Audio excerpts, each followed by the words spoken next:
16 yoshli o'smir avtomashina boshqargani ma'lum bo'ldi.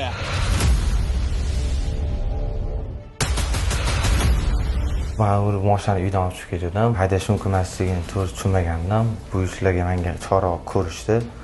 Men o'zim tengdoshlariga bunaqa haydashni tavsiya bermayman. Haydashmasam, o'qigan ishimdan afsusdaman. Aniqlik kiritilishicha, ushbu shaxs qoidabuzarligi aks etgan video tasvirlarini Instagram ijtimoiy tarmoqdagi sahifalariga joylab kelgan. Meni ichki ishlar xodimi chaqirishdi. O'g'lim mashinani haydab chiqib ketgan. Men o'g'limning qilgan ishidan afsusdaman. Qolgan ota-onalarga ham maslahat beraman, bu narsaga qat'iy qo'llik bilan qarashsin. Farzandingiz tarbiyasiga mas'ulligingizni tushundingizmi?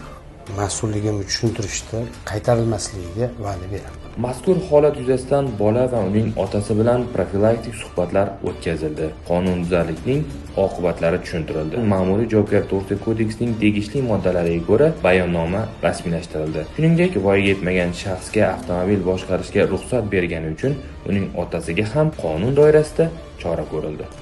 Shu o'rinda hurmatli ota-onalar, hali voyaga yetmagan o'smir yoshdagi farzandlaringizga avtomashinangiz kalitini ishonib berib qo'ymang, yo'qsa ertaga ming pushaymon chekishingiz mumkin.